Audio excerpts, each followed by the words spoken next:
مذہب اسلام کی ہر چیز اپنے اندر بے پناہ خوبیاں رکھتی ہے.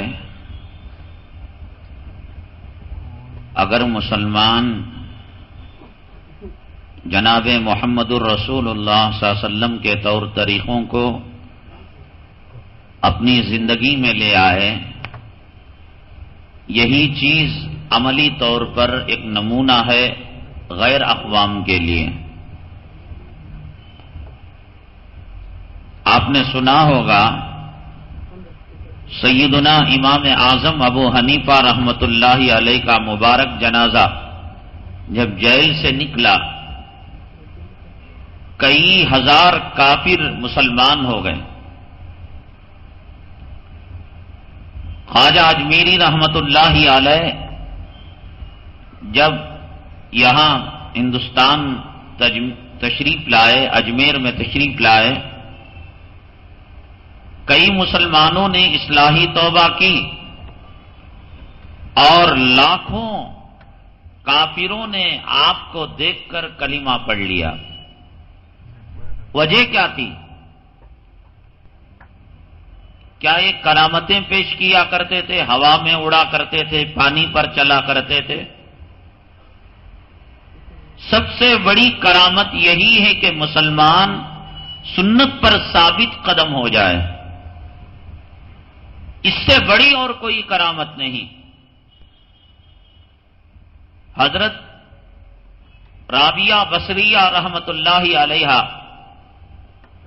اپنے محرم کے ساتھ ایک مرتبہ دریا کے کنارے گھومنے کے لیے آئی، کسی حاجت کے لیے، اور دیکھا اس وقت کے ایک ولی سمندر پر مصلی بچھا کر نماز پڑھ رہے ہیں اور اپنے مریدین کے اندر یہ امپریشن دے رہے ہیں، یہ تاثر دے رہے ہیں کہ ہمارے پاس یہ کرامت ہے. پانی وزنی چیز کو اپنے اندر ڈبو لیتا ہے، لیکن ہمارے پاس کرامت یہ ولی ہونے کی کہ ہم مصلی کو پانی پر بچھا کر نماز پڑھ رہے ہیں. دیکھیے اللہ نے دنیا میں ایک دستور رکھا ہے، وہ یہ رکھا ہے کہ جو بدصورت ہوتے ہیں وہ میک اپ کرنے کی زیادہ کوشش کرتے ہیں. جن علاقوں میں اللہ تبارک تعالیٰ نے فطری حسن رکھا ہے، ان علاقوں کے اندر سروں میں پھول لگانے کا رواج نہیں، اور جن علاقوں کے اندر اللہ تبارک تعالیٰ نے عورتوں میں فطری حسن نہیں رکھا ہے، وہاں ہر علاقے کی مٹی کا اثر وہاں کی آبادی پر اور وہاں پیدا ہونے والی نسل انسانی پر ہے. آپ دیکھیے جہاں عطر ہوتا ہے، پھول ہوتے ہیں، اور جہاں کاشت کی ٹھوس چیزیں ہوتی ہیں، ان تمام چیزوں کا اثر رنگ روپ وہاں کی مخلوقات کی رنگ روپ پر پڑتا ہے. پتریلی علاقوں کے لوگ جاں پیشاں ہوتے ہیں، سخت قسم کے ہوتے ہیں، محنت کش ہوتے ہیں، ان کی عورتوں کے ہاتھ بھی لگیں گے لوہار کے ہاتھ ہیں. یہ تاثیر ہے. تو جن علاقوں کے اندر حسن فطری ہے، بناوٹی حسن کی طرف توجہ نہیں ہے، اور جن علاقوں کے اندر حسن کم درجے کا ہے، وہاں آپ دیکھیے گا کہ پھول ہے، میک اپ ہے، یہ تمام چیزیں ضرور سے زیادہ. اسی طریقے سے جو صحیح معنوں میں ولی اللہ ہوتا ہے، اللہ کا ولی، اسے تسنع نہیں آتا، بناوٹ نہیں آتی، بالکل سادہ سیدھا. المؤمن غر کریم، مومن بھولا بھالا شریف ہوتا ہے. والمنافق خب لئیم، اور منافق بدذات اور کمینہ ہوتا ہے. یہ آقا نے فرمایا. اس وقت قریب میں، ماضی قریب میں نے آپ کو بھی درخواست کی تھی حضرت کا دیدار کرو، حضرت کی مجلس میں جاؤ. چوٹی کے جو عالم اسلام کے چوٹی کے علامہ حرفن مولا حضرت مولانا تقی عثمانی دامت برکاتہم العالیہ، کیسے سیدھے سادے. ایک استاد فرما رہے تھے کہ دیوبند کے ایک جلسے میں گئے اب ان کو جلدی سے نکلنا تھا اپنے کمرے سے، تو غسل وغیرہ کیا یا ایسے ہی انہوں نے بنین کو تلاش کیا تو بنیان نہیں ملی، اوپر سے جبہ پہن لیا، ایسے ہی آ گئے ہزاروں کے مجمع سے خطاب کرنے کے لیے۔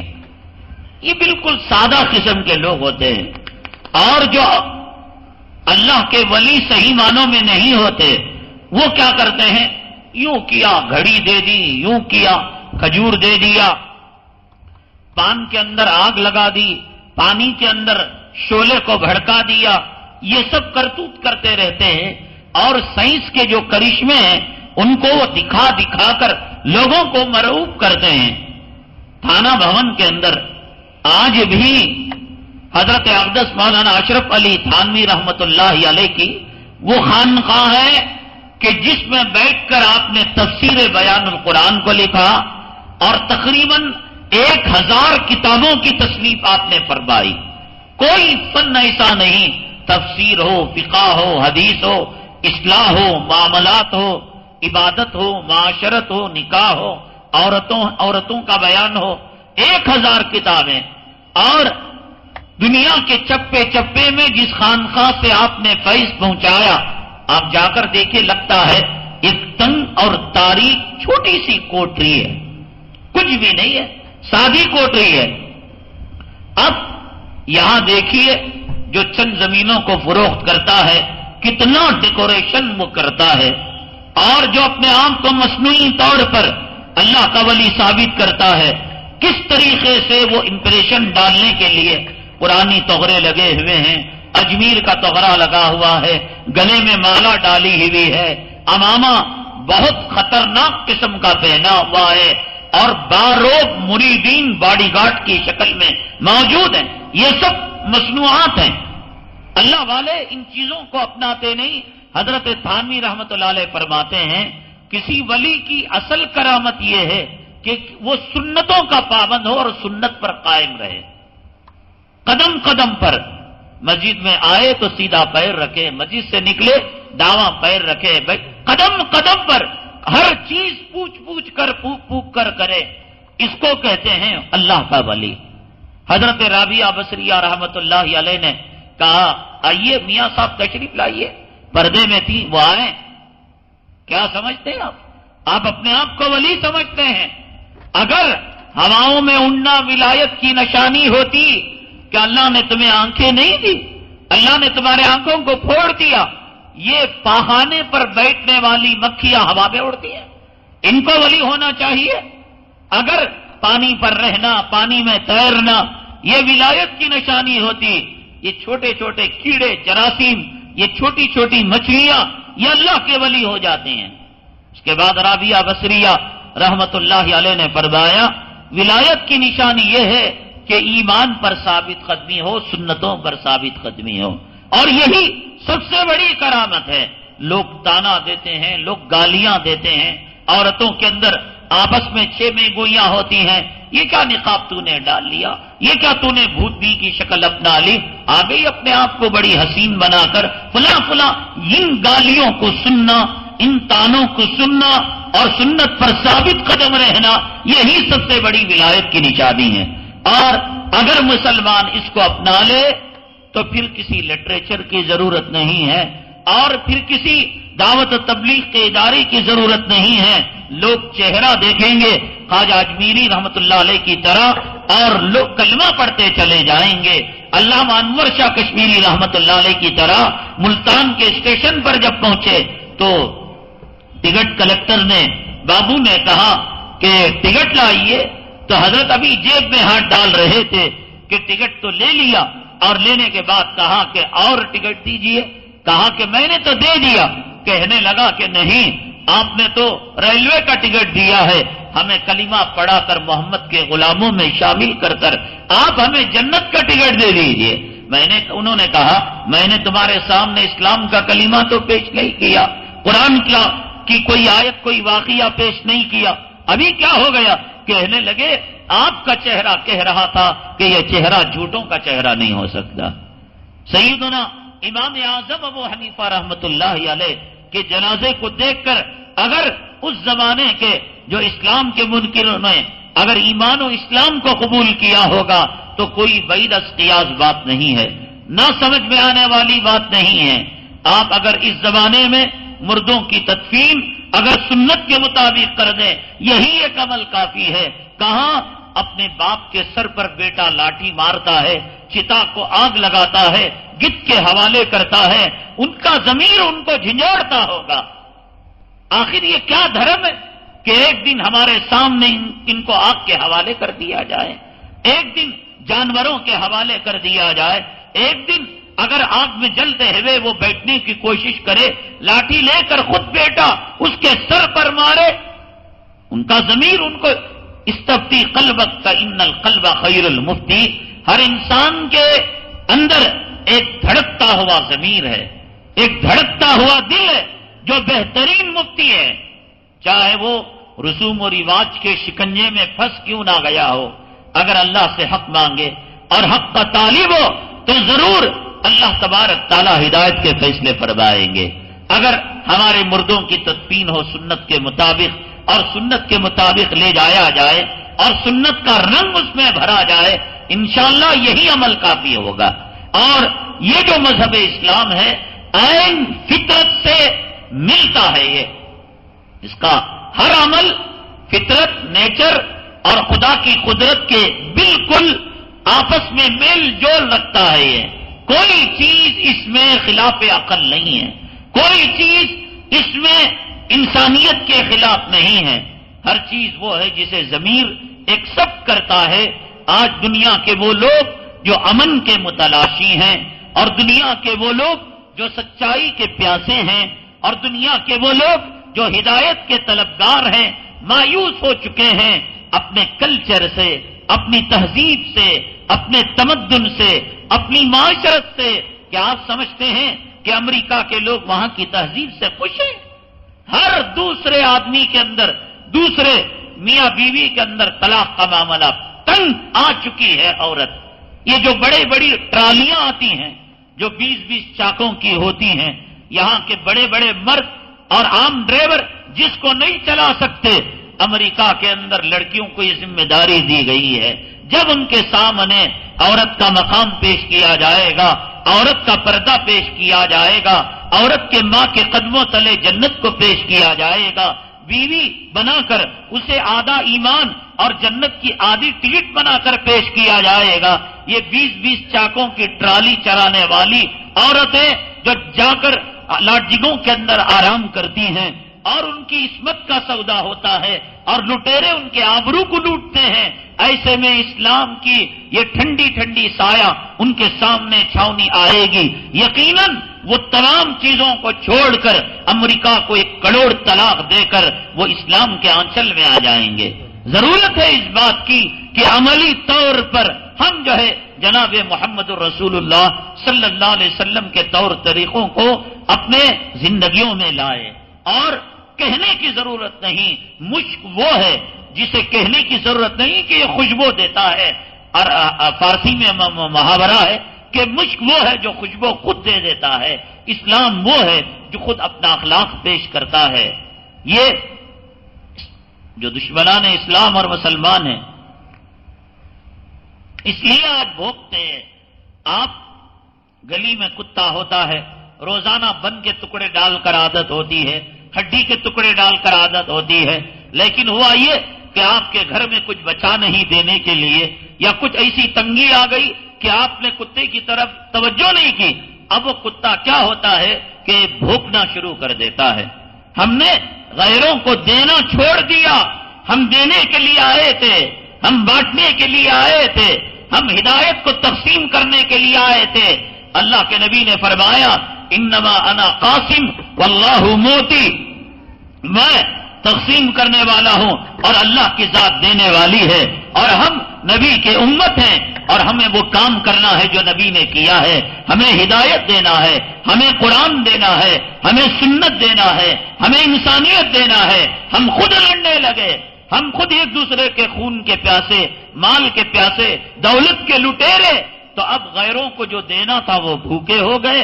تو انہوں نے کہا کہ ہم گجرات بنا کے رکھ دیں گے، ہم فلسطین بنا کے رکھ دیں گے، ہم عراق بنا کر رکھ دیں گے، اگر دیکھیے عراق کے اندر جو فوجیں آئیں، افغانستان کے اندر جو فوجیں آئیں، یہ ظالم میڈیا ان حرامیوں کے پاس ہے، ورنہ آج دنیا دیکھتی کہ افغانستان کے اندر جو انگریز رپورٹر اور انگریز سیاح جو آتے ہیں 75% لوگ داخل اسلام ہو کر جاتے ہیں، اسلام کو قبول کر لیتے ہیں۔ ایک رپورٹر عیسائی آئی اور طالبان نے انہیں گرفتار کر لیا۔ وہ کہتی ہیں کہ بند کوٹری کے اندر، بند کمرے کے اندر رکھ دیا گیا تھا۔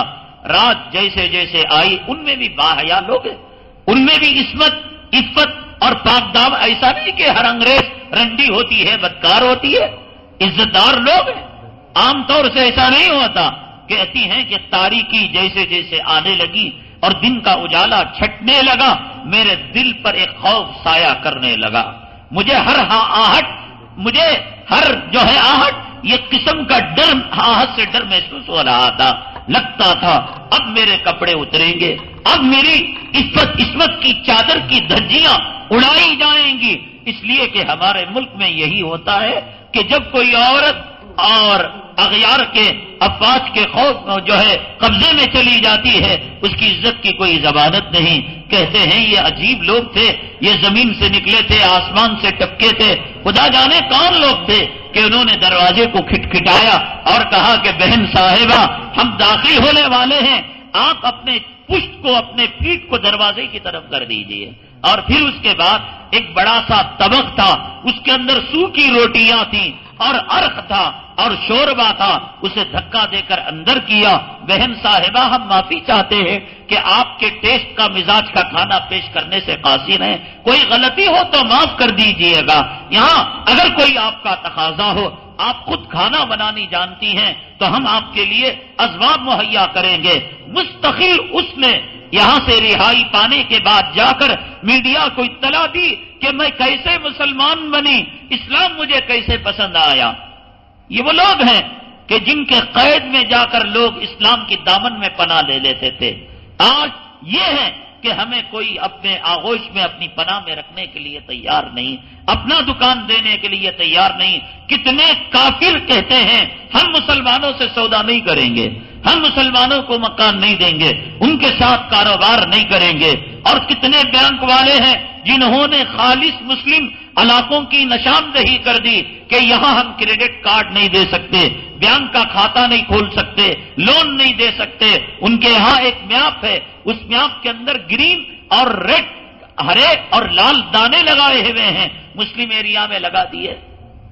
یہی ایک عمل جو تجہیز کا ہے، تکفین کا ہے، اگر سنت کے مطابق ہو جائے، کوئی اور چیز نہیں۔ لوگوں کو کتنے آج رسومات ہیں، ایک ایک علاقے میں ایک ایک چیز، کوئی بندروں کی طرح ہانکتا ہوا لے جاتا ہے، کوئی چیختے ہوئے چلاتے ہوئے، کوئی ایسے لے جا رہا ہے گویا یہ موتا نہیں بلکہ یہ دلہن کی سیج ہے، محبوبہ کو بٹھا کر پھول ڈال کر نعرے مار کر لے جا رہا ہے۔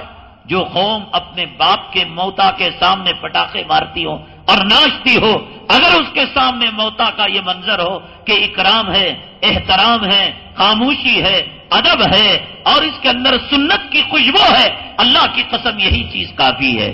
اور پھر جب ہم ڈالتے ہیں قبر کے اندر تو ایک آیت پڑھتے ہیں، منہا خلقناکم وفیہا نعیدکم ومنہا نخرجکم تارۃ اخری۔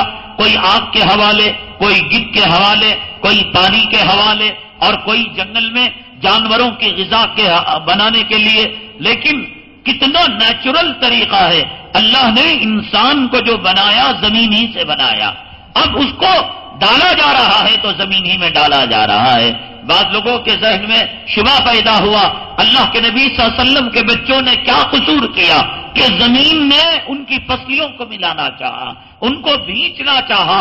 منہا خلقناکم وفیہا نعیدکم سے یہ مسئلہ حل ہو گیا کہ ہمارے ذہن میں اگر یہ سوال پیدا ہوتا ہے کہ بھائی چلو بالغ ہے، داڑھی مڈایا قصور کیا، نماز نہ پڑھا قصور کیا، عورت نے پردہ نہ اپنایا قصور کیا، ٹی وی کو دیکھا قصور کیا، بالغ ہونے سے پہلے اسلام کا جب مکلف ہی نہیں ہے تو پھر اس کو قبر میں پسلیاں ملنے کی کیا بات؟ منہا خلقناکم وفیہا نعیدکم، اسی زمین سے پیدا کیا اللہ نے، اور اسی زمین کے اندر لوٹایا۔ علماء نے فرمایا یہ زمین تمام انسانوں کی ماں ہے۔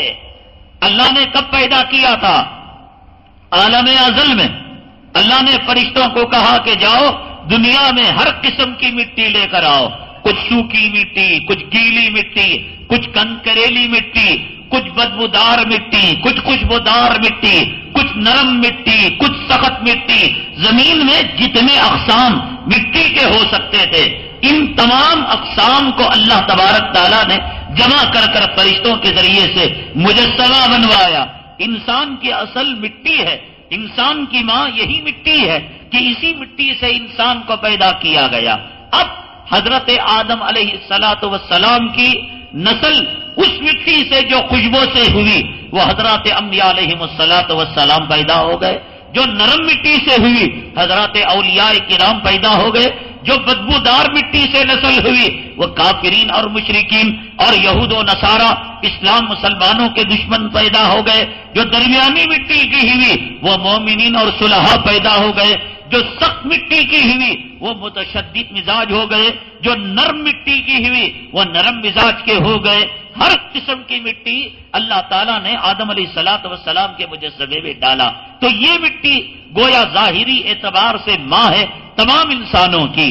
ایک ماں کا بچہ بچھڑ کر ہزاروں سال ہو جائے، عالم ازل آدم علیہ السلام کو جب اللہ تعالیٰ نے مٹی کا مجسمہ بنایا تھا کتنے لاکھ سال ہو گئے، جب ہم ان سے نکل کر آئے کتنے لاکھ سال بعد، اور پھر جائیں گے مٹی میں کتنے لاکھ سال بعد۔ تو مٹی کو اپنی کھوئی ہوئی اولاد جب ملتی ہے، ماں کو جب اپنا کھویا ہوا بچہ ملتا ہے تو ماں آغوش میں لے کر اس کو بھینچتی ہے، کلیجے سے لگا لیتی ہے۔ میا کرنا، پیار محبت کرنا دو طریقے کا ہوتا ہے۔ ایک تو ہوتا ہے کہ کوئی پپی کرے، کوئی اسے چومے، کوئی اسے سینے سے لگائے، اور ایک طریقہ یہ ہوتا ہے کوئی اسے نوچتا ہے، کوئی اسے اچھالتا ہے، کوئی اس کے رونے کو دیکھتا ہے، کوئی اس کے ہونٹ کے مٹکانے کو دیکھتا ہے، کوئی اس کے آنکھوں سے آنسو کے قطرے کو دیکھنے کو منظر کو اچھا لگتا ہے، پھر اسے سینے سے لگاتا ہے۔ تو یہ جو زمین ہے یہ ماں ہے۔ بچہ جب بچھڑ گیا تھا، ماں کی آغوش میں بچہ چلا گیا، تو حضرت قاسم کو، حضرت طیب کو، حضرت ابراہیم کو اور ہمارے بچوں کو یہ زمین جو بھیجتی ہے محبت سے بھیجتی ہے، اولیاء کو جو بھیجتی ہے یہ محبت سے بھیجتی ہے۔ یہ الگ بات ہے کہ مارنے والا محبت سے مارے یا دشمنی سے مارے، مار کا اثر تو ضرور ہوتا ہے، زمین بھیجتی ہے اثر تو ہوتا ہے، لیکن اس کا یہ بھینچنا اور اس کا یہ دبانا یہ محبت کی وجہ سے ہے۔ ہے میرے لال، ہے میرے جگر کے ٹکڑے، تو کہاں چلا گیا تھا اتنے لاکھ سال بعد؟ کب بنایا تھا اللہ نے مٹی کا مجسمہ؟ یہ مٹی کب گئی تھی آدم کا پتلا بننے کے لیے، اور کب ہم آئے تھے، اور پھر کب ہم قبر میں جائیں گے؟ تو یہ ماں ہے اللہ تب۔ اور علماء نے یہ بھی لکھا ہے جس جگہ کی مٹی سے جو انسان پیدا کیا گیا اسی جگہ پر اس کی خبر بنتی ہے، الگ جگہ نہیں بن سکتی۔ آپ نے وہ مشہور واقعہ سنا ہوگا کہ حضرت سلیمان علیہ السلام ایک جگہ تخت پر بیٹھے ہوئے تھے اور آپ کے ساتھ آپ کا ایک ساتھی تھا، تو آئے ملک الموت حضرت اسرائیل علیہ السلام ملاقات کرنے کے لیے، بات چیت کرنے کے لیے۔ فرشتوں سے بات ہوتی تھی، جنات سے بات ہوتی تھی، اور جب آئے بات چیت جو کرنا تھا کی، لیکن اس آدمی کو گھور گھور کر دیکھنے لگے۔ تو آئے ملاقات ہو کر چلی گئی، تو یہ آدمی نے حضرت سلیمان علیہ السلام سے پوچھا کہ یہ جو آئے تھے کون تھے؟ کہا بھائی یہ تو حضرت اسرائیل کا کیا کام کرتے ہیں؟ یہ تو بندے کی روح نکالنے کا۔ ارے یار مجھے تو ایسے دیکھ رہے تھے گویا میری روح نکالیں گے۔ اب ایک کام کرو سلیمان علیہ السلام، اللہ نے آپ کو طاقت دی ہے اور قوت دی ہے اور آپ کو تصرف دیا ہے کہ آپ ہواؤں پر اپنا اختیار چلاتے ہیں، ہوا کو حکم دو کسی دور جزیرے میں مجھے اٹھا کر لے جا کر پٹک دے۔ حضرت سلیمان علیہ السلام نے کہا کہ موت جہاں بھی ہو، اینما تکونوا یدرککم الموت ولو کنتم فی بروج مشیدہ، تم مضبوط گنبد میں کیوں نہ ہو، موت وہاں پر بھی آ کر رہے گی۔ کہاں بھاگو گے؟ مانا نہیں، ہوا کو حکم دیا ایک گمنام جزیرے میں جا کر اس کو وہاں پٹک دیا۔ پھر اس کے بعد ملک الموت کو روح نکالنا تھا، اس علاقے سے نکال لیا۔ اس کے بعد پھر ملاقات ہوئی، کہا کہ سلیمان علیہ الصلوۃ والسلام سے ملاقات ہوئی. کہا سلیمان نے پوچھا آپ ان کو جو گھور گھور کر دیکھ رہے تھے کیا وجہ تھی؟ کہنے لگے ابھی کچھ لمحوں کے بعد ان کی روح نکالنا تھا، اور ان کی روح نکالنے کا جو مقام تھا وہ مقام تھا جہاں یہ پیدا کیے گئے تھے اس مٹی سے. میں سوچ رہا تھا کہ دنیا کی کون سی طاقت ہے، وہ زمانہ ہوائی جہاز کا نہیں، سائنس ٹیکنالوجی کا نہیں، اللہ نے مجھے وہاں روح نکالنے کے لیے کہا اور بندہ یہاں بیٹھا ہوا ہے. تو ہوا یہ کہ اسباب یہ پیدا ہوئے کہ حضرت سلیمان علیہ الصلوۃ والسلام کی ہوا میں بیٹھ کر آپ کے حکم سے وہ وہاں چلا گیا. کہا کہ سلیمان تم نے ہمارے مسئلے کو آسان کر دیا. تو جس مٹی سے جو انسان پیدا کیا گیا اللہ تبارک تعالیٰ اس کی وہیں پر اس کی تدفین کرتے ہیں. کوئی جاتا ہے بنگال وہاں مر جاتا ہے. اس کا مطلب یہ ہے کہ آدم علیہ السلام کے جسم میں جو ذرہ بنگال کی مٹی کا آیا تھا اب یہ جو پیدا ہوا اسی سے پیدا ہوا. وہی منہا خلقناکم وفیہا نعیدکم، اسی مٹی سے تمہیں. ہاں البتہ اگر کوئی آدمی نیکوکار ہو، اللہ والا ہو اور پرہیزگار ہو، اللہ تعالیٰ سے بار بار دعا کرے اے رب کائنات مجھے بقی دے دے، مجھے مکے کی موت دے دے، مجھے مدینے کی موت دے دے، اور صحیح معنی میں طلب کرے. اور جمعہ میں گھڑی ہوتی ہے، رمضان میں اللہ دعا قبول کرتے ہیں، اور اللہ اگر دعا قبول بھی کر لے تو اگر جس مٹی سے پیدا ہوا اس مٹی میں اگر دفن بھی کر دیا گیا اللہ تبارک تعالیٰ اس کی مبارک لاش کو یہاں سے جنت المالا شفٹ کر دیتے ہیں.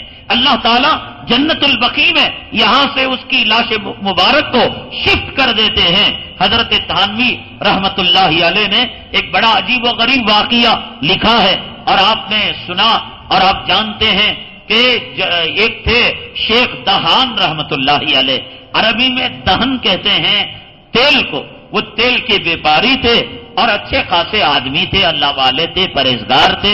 بے نمازی اس زمانے میں کوئی تصور نہیں تھا، اللہ والے تھے. ان کو جنت البقیع کے اندر دفن کیا گیا. لیکن اس زمانے کے اندر یہ تعبیر بھی ہے کہ ایک طرف سے دفن کرتے آتے ہیں پھر دوبارہ وہیں سے تدفین ہوتی ہے. کتنا کلومیٹر لیا جائے. حضرات صحابہ کرام اور حضرات ازواج مطہرات نبی کریم صلی اللہ علیہ وسلم کی آل اولاد یہ مقدس طبقے کو چھوڑ کر جو عام قبرستان ہے اس میں ایک طرف سے شروع کرتے ہیں، جیسے قبلے کی دیوار سے شروع کیے اس دیوار تک، پھر یہاں سے شروع کیے، اب یہاں سے شروع کیے تو ایک قبر نکلی تو فرانس کی عورت نکلی، اس میں انگریز نہیں نکلی. تحقیق کی گئی کہ یہاں کس مردے کو دفن کیا گیا، پتا چلا کہ یہاں تو شیخ دہان کو دفن کیا گیا. اب اس کی تحقیق کی گئی یہ کون ہے، پتا چلا کہ فرانس کی ایک عورت ہے اور فرانس کی لڑکی ہے. تو تلاشتے ہوئے وہاں تک گئے اور جانے کے بعد اس کے گھر والوں تک پہنچے. کہا کہ تم نے اس کو کہاں دفن کیا تھا؟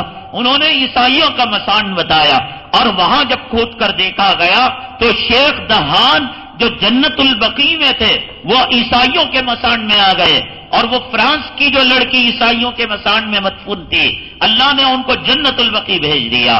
پوچھا گیا بھئی اس کا عمل کیا تھا، یہ تو عیسائی تھی، یہ جنت البقیع کیسے پہنچ گئی؟ تو گھر والوں نے کہا بات اصل میں یہ ہے کہ یہ چھپتے پیچھے پیچھے اسلام کو قبول کر لیا تھا اور الگ سے نماز پڑھا کرتی تھی. نبی کریم صلی اللہ علیہ وسلم کے سنتوں کی شیدائی تھی، اللہ نے اس کے عمل میں اس کے صدقے میں اسے وہاں قبول کر لیا. یہ تو مسئلہ سمجھ میں آ گیا. لیکن شیخ دہان یہاں سے فرانس کے مسان میں کیسے چلے گئے؟ لوگ کہتے ہیں نا کہ بھئی فلاں آدمی شرابی تھا، کبابی تھا، زانی تھا، بدکار تھا. کیا دیکھو مدینے میں جا کر مر گیا، مکے میں جا کر مر گیا، طواف میں جا کر مرنے کے بعد جب بقیع میں دفن کیا جائے گا یا مالا میں دفن کیا جائے گا وہاں سے اللہ تعالیٰ کو سے مسان میں اسے لے جائیں گے اور کون سے جو ہے جد کے پاس پہنچائیں گے اور کو سے برے یہ اللہ تعالیٰ جانیں گے. ہم تو صرف ظاہر دیکھ رہے ہیں. تو بہرحال وہ مسئلہ تو حل ہو گیا. شیخ دہان کے بارے میں تحقیق کی گئی، بیوی سے پوچھا گیا کہ بھئی یہ تو اللہ والے تھے. بیگم نے کہا ہاں تمام خوبیاں تھیں لیکن بات یہ تھی کہ جب غسل فرض ہوتا تو کہتے ارے بھائی عیسائیوں کا کتنا اچھا طریقہ ہے کہ وہاں میاں بیوی کے ملاقات کے بعد غسل نہیں ہے. بس یہ بات تھی. اللہ تبارک تعالیٰ کو ناگوار گزری. اللہ نے کہا تمہیں عیسائیت کا طریقہ محمد صلی اللہ علیہ وسلم کی امت میں پیدا ہو کر اللہ نے ان کو اٹھا کر وہاں مسان کے اندر بھیج دیا. تو بہرحال جو سچا طالب ہوتا ہے وہ مانگے مدینے کی موت کو، وہ مانگے مکہ مکرمہ کی موت کو، ولو بالفرض ولو بالفرض. اگر ظاہری اعتبار سے اسباب نہ بھی بن سکے تو ہوگا یہ کہ اگر اسے یہاں قبر میں رکھا جائے گا تو پھر انشاءاللہ قیامت کے دن وہ جنت المالا سے اٹھے گا اور انشاءاللہ جنت البقیع سے اٹھے گا. اس لیے ہر سحری میں، افطاری میں اور حدیث پاک میں آتا ہے کلام پاک کی تلاوت کے بعد روزے کی حالت میں جب کبھی دعاؤں کی قبولیت کے اوقات ہے دعا کرو اے اللہ مکے کی موت نصیب فرما، مدینہ طیبہ کی موت نصیب فرما، جنت البقیع میں ہماری تدفین جو ہے نصیب فرما. یہ جو ماں کے پاس ہے، باپ کے پاس ہے، یہ کچھ کام آنے والا نہیں ہے، وہ کام آنے والا ہے. آقا نے فرمایا قیامت کے دن سب سے پہلے مردے جو اٹھیں گے وہ بقیع کے مردے اٹھیں گے اور میں ان کے حق میں سفارش کروں گا. یہ ماں نہیں کام آئے گی، یہ باپ کام نہیں آئے گا. تو یہ ہے قبر کا معاملہ کہ ہر کسی کو بھینچتی ہے، ہر کسی کو وہ گلے ملتی ہے، لیکن نیکوکاروں کو، اولیاء کرام کو محبت کے ساتھ اور جو بدکار ہیں ان کو دشمنی کے ساتھ بھینچنے میں فرق ہوتا ہے، دبانے میں فرق ہوتا ہے. وہ نیکوکاروں کو محبت سے دباتی ہے. اللہ ہو سکتا ہے ان کو لذت پیدا کرنے، لذت دینے اور جنت کی کھڑکی کو دیکھ کر اس سختی کو بھول جائے، لیکن جو بدکار ہوں گے اور جنہوں نے دنیا کے اندر خطا کی اللہ ان کے ساتھ کوئی رحم و کرم کا معاملہ نہیں کریں گے. حضرت سعد ابن معاذ رضی اللہ تعالیٰ عنہ جیسی شخصیت جن کے جنازے کے بارے میں آتا ہے کہ اللہ کے حبیب پاک صلی اللہ علیہ وسلم جنازے کی نماز پڑھانے کے لیے تشریف لے گئے. ایسے گئے کہ قدم گویا کانٹوں سے بچا کر جیسے شیشے کو پھوڑ کر بکھیر دیا جائے تو آدمی اگر ننگا پیر ہو تو بچا کر چلتا ہے کہ شیشہ کہیں پیر میں نہ لگ جائے، کانٹا کہیں چبھ نہ جائے. آقا ایسے آ رہے تھے، نماز جنازہ ہوئی، صحابہ کرام نے عرض کیا اے اللہ کے حبیب پاک صلی اللہ علیہ وسلم یا تو کوئی کانٹے نہیں اور کوئی کانچ کے شیشے نہیں، آپ کیوں ایسے جا رہے تھے؟ فرمایا اللہ کے یہاں حضرت سعد ابن معاذ کا رضی اللہ تعالیٰ وہ مقام ہے کہ نماز جنازہ پڑھنے کے لیے اللہ نے 70,000 فرشتوں کو بھیجا. اللہ اکبر. ہماری نماز جنازہ سود خور پڑھے، داڑھی منڈا پڑھے، کون پڑھائے؟ چہلم کا کھانا کھانے والا، 11ویں کا کھانا کھانے والا، 12ویں کی ڈکاریں دینے والا. حضرت سعد ابن معاذ رضی اللہ تعالیٰ عنہ کی نماز جنازہ امام الانبیاء نے پڑھائی اور نماز جنازہ دعا اللہم اغفر لی حینا جب آپ نے کہا ہوگا کہ اللہ نے قبول نہیں کیا ہوگا. اور پیچھے کون؟ ابو بکر صدیق، پیچھے کون؟ عمر فاروق، پیچھے کون؟ وہ صحابہ کرام کا مقدس طبقہ جن کی بزرگیت اور جن کے تقوی اور طہارت کی قسمیں کھائی جا سکتی ہیں. یہ صحابہ، یہ اللہ کے نبی صلی اللہ علیہ وسلم، یہ 70,000 فرشتے اور یہ سعد ابن معاذ رضی اللہ تعالیٰ قبر میں رکھا گیا. آقا نے فرمایا کہ تم استغفروا لمعاذ، تم معاذ کے لیے قبر کی کشادگی کے لیے اور مغفرت کے لیے دعا کیا کرو. صحابہ کرام نے عرض کیا اے اللہ کے حبیب پاک صلی اللہ علیہ وسلم حضرت سعد ابن معاذ کا مقام تو یہ تھا کہ آسمان سے 70,000 فرشتے آپ کی نماز جنازہ پڑھنے کے لیے آئے تھے. فرمایا کہ میں نے دیکھا کہ حضرت سعد ابن معاذ کو قبر نے وہ دبایا کہ سعد ابن معاذ سکڑ کر بال کی طرح ہو گئے. دعا کرو. پھر آقا نے رو کر دعا کی، صحابہ نے دعا کی. نبی تھے دعا کرنے والے، قبریں کشادہ ہو جایا کرتی تھی. ہم قبر بھیجانے کے بعد کون دعا کیا کریں گے؟ ہماری قبریں بچھیں گی، ہماری قبر کے اندر عذاب آئے گا. آقا زندہ تھے، آقا دعا کیا کرتے تھے. صحابہ زندہ تھے، صحابہ دعا کیا کرتے تھے. کون دعا؟ آج کھجور تقسیم ہو رہا ہے، آج بیڑیاں پی جا رہی ہیں، آج چغلیاں کی جا رہی ہیں، آج حرام خور، سود خور، داڑھی بڑھے اپنی ماں کو قبر میں اتار رہے ہیں. آخری وقت تو کوئی متقی قبر میں اترے. آقا جس قبر میں اتر جاتے تھے اس قبر کے اندر جو ہے عذاب بھی آیا کرتا تھا. آقا نے فرمایا قبر نے کسی کو معاف نہیں کیا، حتیٰ کہ میری بیٹی اور بیٹے کو بھی معاف نہیں کیا. ہاں فاطمہ بنت اسد جو جناب محمد رسول اللہ صلی اللہ علیہ وسلم کی جنہوں نے پرورش کی تھی، ایک خاتون ہے جنہوں نے آقا کی پرورش کی تھی، آقا کی دیکھ بھال کی تھی، جو حضرت علی کرم اللہ وجہہ کی والدہ ہیں۔ فرمایا کہ ایک قاتل وہ ہے جس نے زمین نے اس کو معاف کیا، ورنہ کسی کو معاف کرنے والی نہیں۔ آقا تھے صحابہ کے لیے دعا کرتے تھے، آقا تھے جنہوں نے بٹیا کے لیے آخرت کا خزانہ تیار کر دیا، آقا تھے کہ جب گزرتے قبروں سے چیخیں نکلا کرتی تھیں اور آپ کھجور کے تنے کو سامنے رکھ دیا کرتے تھے۔ ہماری موت کے بعد ایک عمل کے علاوہ، ایک نماز کے علاوہ، ایک کلمے کے علاوہ اور کوئی چیز نہیں۔ آقا چلے تو گئے لیکن ہمیں سرمایہ دے کر گئے۔ آقا نے فرمایا کہ جو مسلمان رات کو سورہ ملک پڑھے گا، 29ویں پارے کا پہلا سورہ ہے تبارک الذی بیدہ الملک، آقا نے فرمایا کہ یہ سورہ ملک اگر کوئی پڑھے گا، آقا چلے بھی گئے، امت کو یتیم کر کر نہیں گئے، امت کو لاوارث کر کر نہیں گئے کہ کل ہم قیامت کے دن شکوہ کر سکے۔ آقا زندہ تھے، آپ قبروں کے عذاب کو سن کر کسی کے لیے دعا کرتے تھے، کسی کے لیے کھجور کی ٹہنی ڈال دیا کرتے تھے، کسی کے لیے استغفار کیا کرتے تھے، لیکن آقا امت کے لیے سورہ ملک دے کر گئے ہیں۔ اسے لازم پکڑ لو۔ اگر آپ کو پڑھنا نہیں آتا، بیوی کو کہو پڑھنے کے لیے، آپ سنیں۔ اگر آپ کی بیوی کو پڑھنا نہیں آتا، ایک ماحول بناؤ۔ حدیث پاک میں آتا ہے کہ قبر میں عذاب آتا ہے اور قبر ستانا چاہتی ہے، سورہ ملک آ جاتا ہے باڈی گارڈ بن کر اور کہتا ہے اے عذاب دیکھ میں اللہ سے شکایت کروں گا، میں قرآن کی سورت ہوں، میں قرآن کا حصہ ہوں، میں اللہ تبارک تعالیٰ کی پسندیدہ سورت ہوں۔ کہتے ہیں کہ عذاب جا کر شکایت کرتا ہے اللہ سے، اے اللہ اس کا فلاں عمل تو اس لائق ہے کہ قبر میں عذاب دیا جائے، لیکن یہ سورہ ملک ہے، حجت کر رہا ہے۔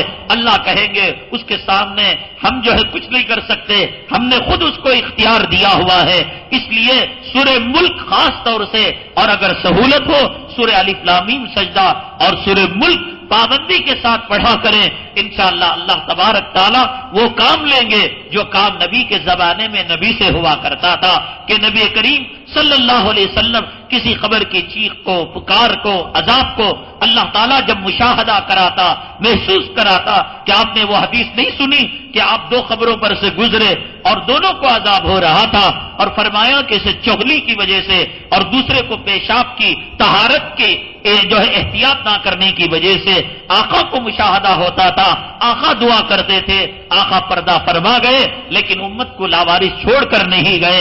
اس لیے لازم پکڑ لو سورہ ملک کے پڑھنے کو، اور اگر ہو سکے ساتھ سورہ الف لام میم سجدہ، جیسے رات کا ایکسرسائز اور رات کا کھانا اور رات کے معاملات ہیں، سورہ ملک کو بالکل لاغا نہ کریں۔ اگر پڑھنا بھی نہ آتا ہو، اگر خدا نہ کرے کسی گھر کے اندر سب جاہل ہیں، ان پڑھ ہیں، تو سیکھنے کی کوشش کریں، بغیر قرآن سیکھے نجات کا راستہ نہیں۔ جب تک آخری درجہ یہ ہے، الحمدللہ آج کمپیوٹر ہے، آج سی ڈی پلیئر ہے، آج موبائل ہے، تو آخری درجہ یہ ہے سیکھنے تک کہ کم سے کم سی ڈی کے اندر سورہ ملک کو پلے کر کر اکرام احترام کے ساتھ دعا کر کر اے اللہ ہمیں معلوم نہیں تھا اتنا قیمتی خزانہ عذاب قبر سے نجات کا ہتھیار تو نے دیا تھا، ہم اس کو سن لیتے ہیں اور کوشش کرتے ہیں کہ ہم انشاءاللہ سیکھ لیں گے۔ اس درمیان موت آ جائے گی، انشاءاللہ سورہ ملک قبر کا محافظ اور باڈی گارڈ بن کر آئے گا۔ قبر یہ نہیں کرتی کہ ہر کسی کو بھینچے، بلکہ قبر کے وہ کرشمے ہیں اور قبر کے وہ کارنامے ہیں کہ قبر سے شہداء آ کر زندہ بھائیوں کے ساتھ ملاقات کرتے ہیں۔ میں نے کل جو واقعہ رومیوں کا بیان کیا تھا کہ شام کے 3 بھائی جس میں تیسرا بھائی تھا، اس کے ساتھ بڑا عجیب و غریب سلوک کیا گیا، انشاءاللہ اس واقعے کو ہم کل عرض کریں گے۔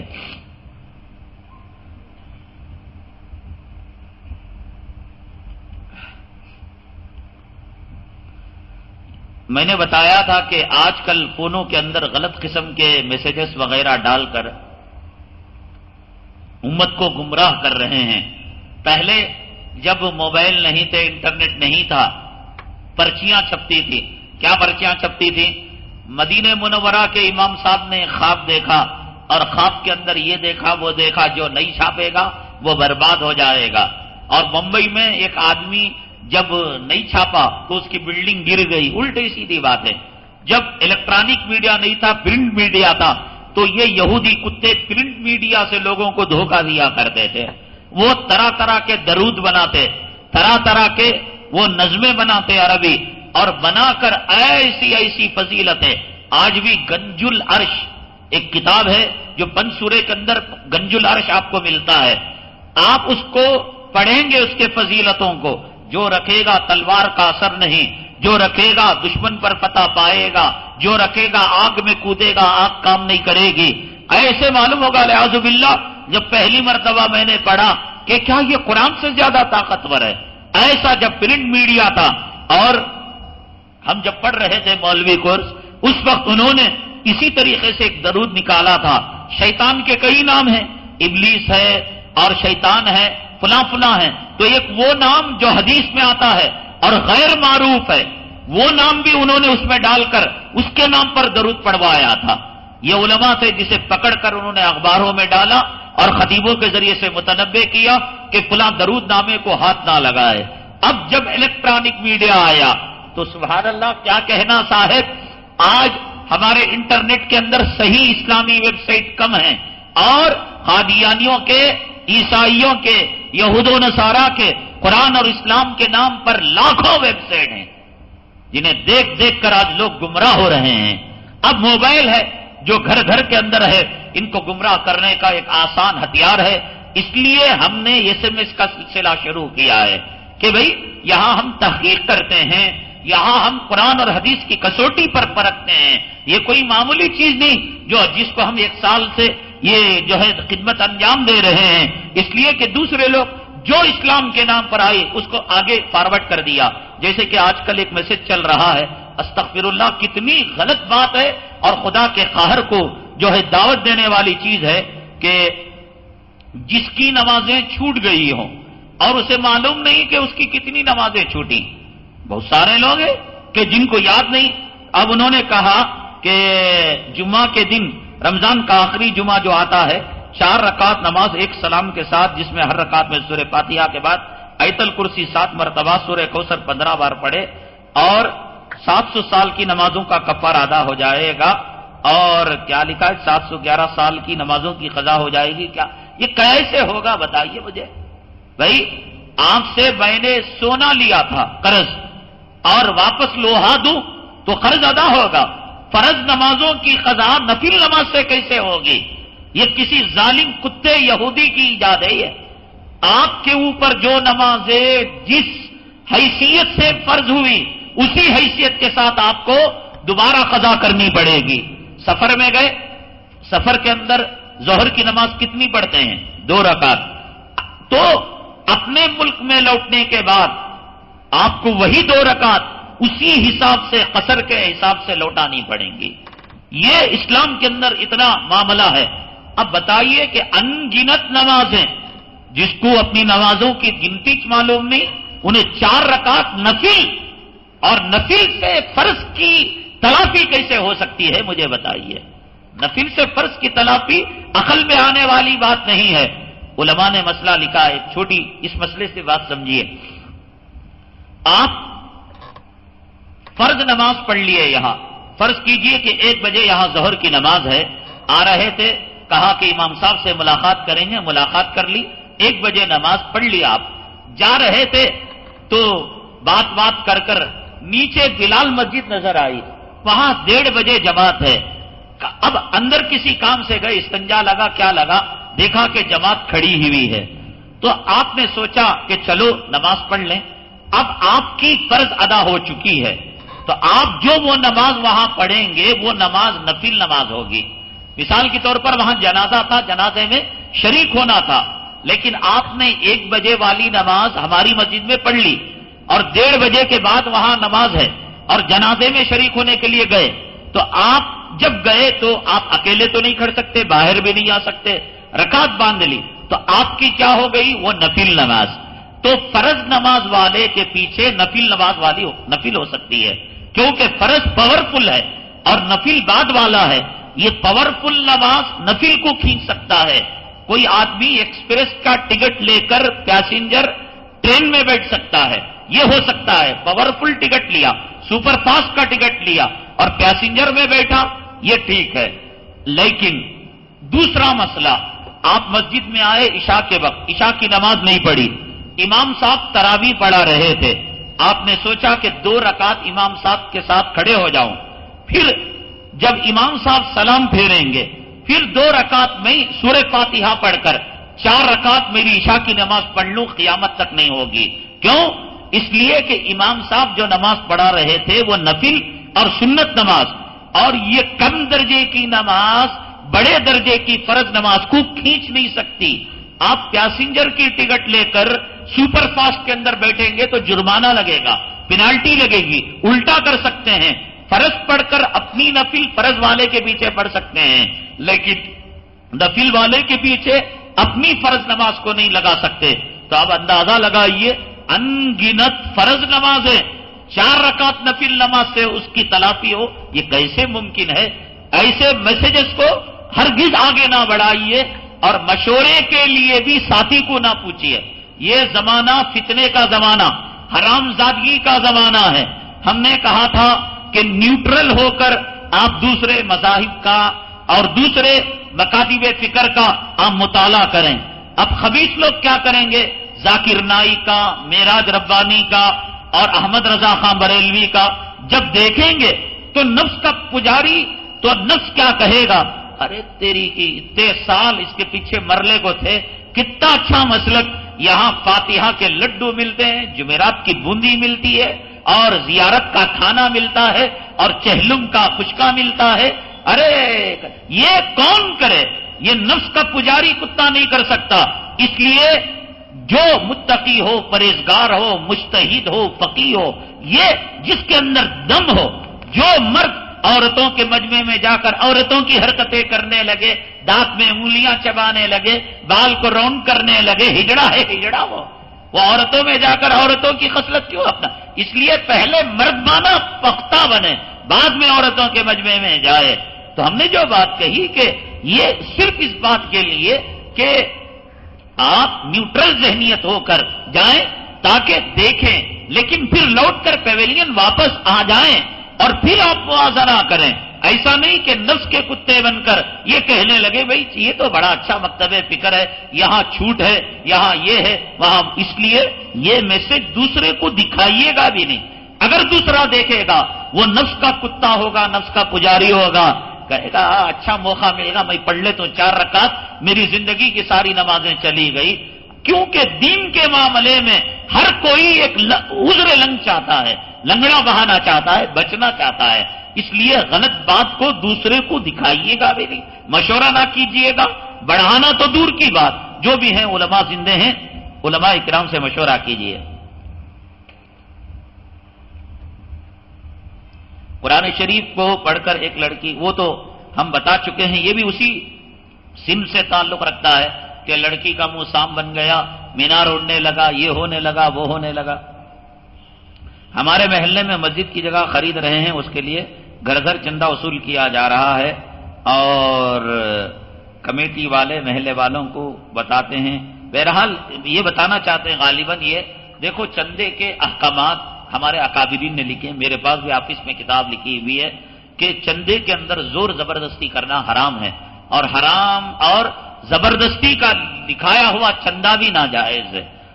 جیسے کہ آپ مرضی سے 50 روپے دینا چاہتے ہیں، 10 روپے دینا چاہتے ہیں، 5 روپے دینا چاہتے ہیں، وہ فورس کرتا ہے.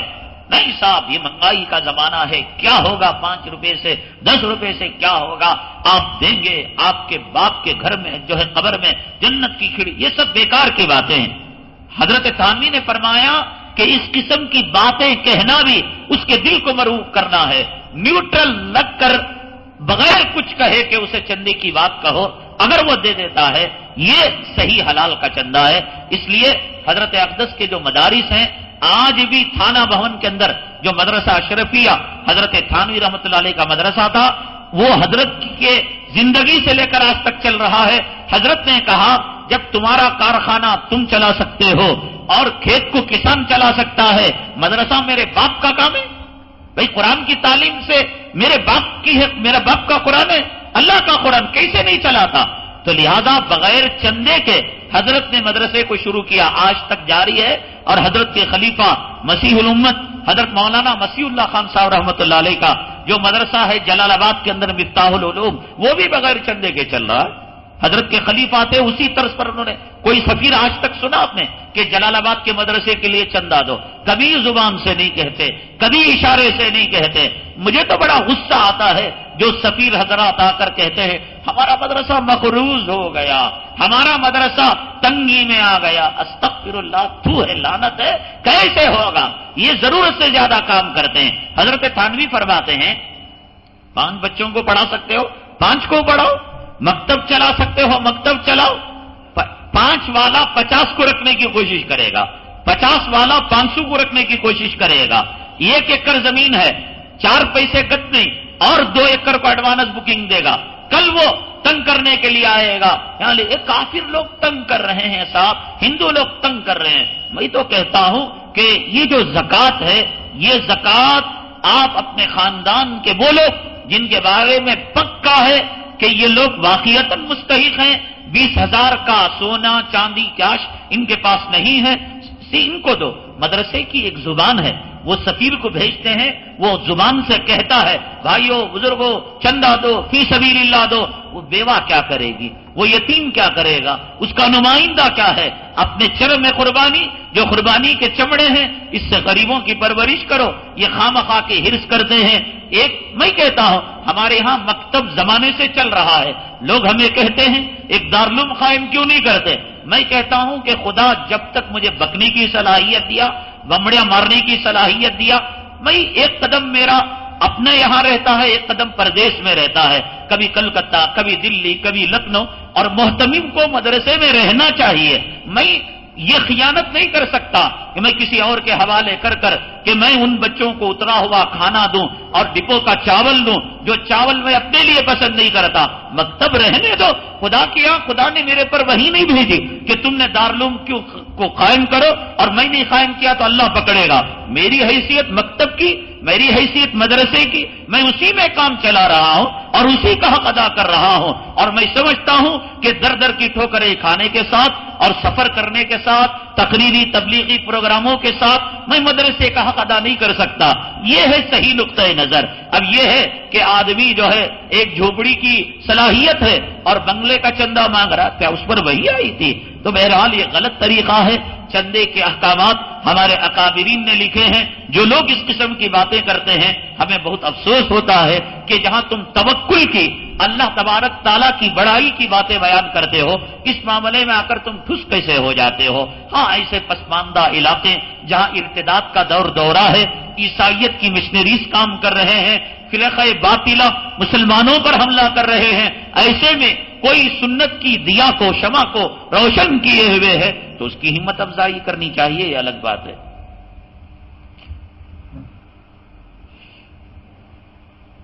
حضرت مولانا پیر ذوالفقار صاحب نقشبندی دامت برکاتہم العالیہ، یہ جو کوہ طور پہاڑ ہے جو موسیٰ علیہ السلام کا واقعہ پیش آیا، حضرت وہاں پر گئے تھے اور آ کر اس کا ایک سفر نامہ حضرت نے لکھا۔